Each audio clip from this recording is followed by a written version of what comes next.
नमस्कार दोस्तों, आप लोगों का एक बार फिर से मेरे चैनल में स्वागत है।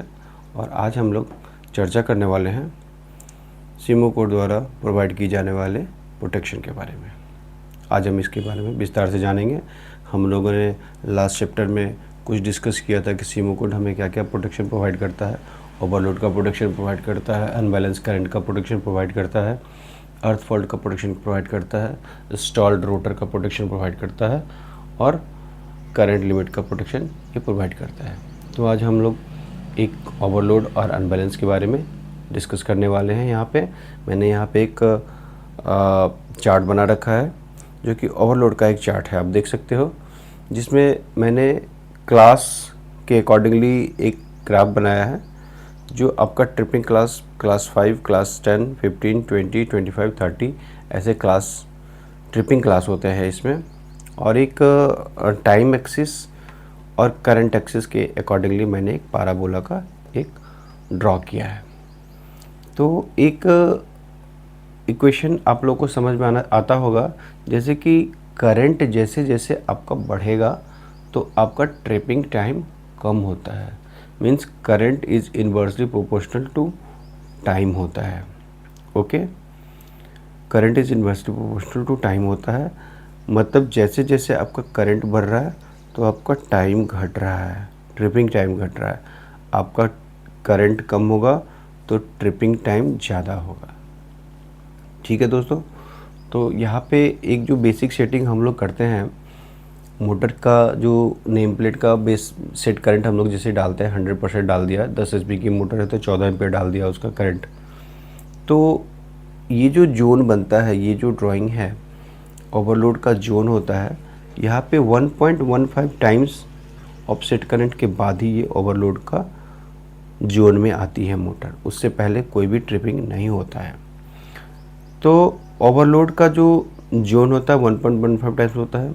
तो उसके लिए प्रोटेक्शन के लिए हमें जो सेट पॉइंट रखना होता है फुल लोड का 87% रखना चाहिए। 87% रखेंगे तो 87% का 1.15 टाइम्स 100% हो जाता है। मतलब कि ये ट्रिपिंग जोन यहाँ से ही स्टार्ट हो जाएगा, यहाँ से ही स्टार्ट हो जाएगा। ओके, जो 1.15 टाइम्स आया है यहाँ नहीं आके ये जोन आपका इधर ये ग्राफ शिफ्ट हो जाएगा। उसके लिए हम लोग ये सेट पॉइंट 87% रखते हैं और रखना चाहिए। अगर आपने 100% रखा है तो वो 115% जो है 1.15 टाइम्स के अकॉर्डिंगली ये ओवरलोड जोन में आएगा। ओके, तो यहाँ पे जैसे हम क्लास 5, क्लास 10 और क्लास 15, 20, 25 के बारे में बात करने वाले हैं। तो एक रनिंग कंडीशन का एक मैंने यहाँ एक ड्रॉ किया है कि सपोज़ करो एक मोटर का रनिंग स्टेटस यहाँ पे वो चल रहा है, जो भी हो, जिस भी रेटिंग की मोटर है, रनिंग लोड यहाँ पे चल रहा है क्योंकि एक करंट एक्सिस है। अगर हमने ट्रिपिंग क्लास 5 रखा है, दूसरी सेटिंग में ट्रिपिंग क्लास 10 रखा है, तीसरी सेटिंग में ट्रिपिंग क्लास आपने 15 रखा है, तो ये जो टाइम एक्सिस है T1, T2 और T3, तो जैसे जैसे आपका क्लास बढ़ता जाएगा आपका ट्रिपिंग टाइम बढ़ता चला जाएगा। ओके, जैसे क्लास 5 में आपका T1 है, क्लास 10 में 20 है और क्लास 15 में आपका T3 है।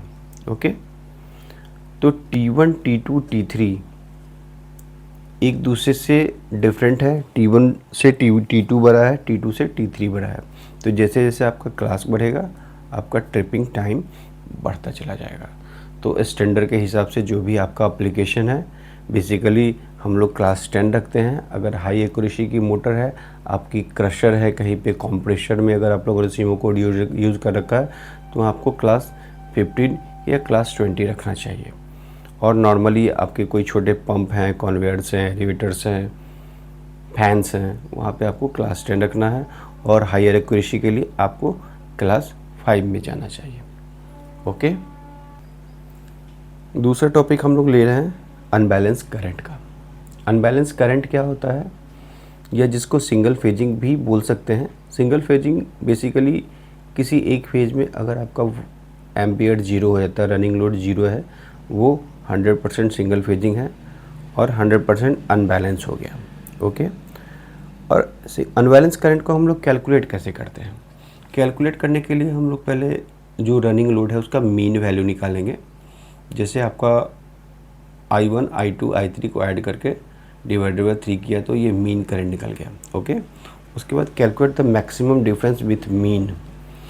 अब इस मीन के साथ इन तीनों का जो भी मैक्सिमम डिफरेंस आएगा उसका value divided by mean into 100% करेंगे तो आपका ये परसेंटेज अनबैलेंस कैलकुलेट हो जाता है। परसेंटेज अनबैलेंस कैलकुलेट हो गया। आपका कोई भी मोटर है उसको नॉर्मली हम लोग उसका जो अनबैलेंस सेटिंग रखते हैं 10% रखते हैं। 10% से आपको ज़्यादा नहीं रखना चाहिए।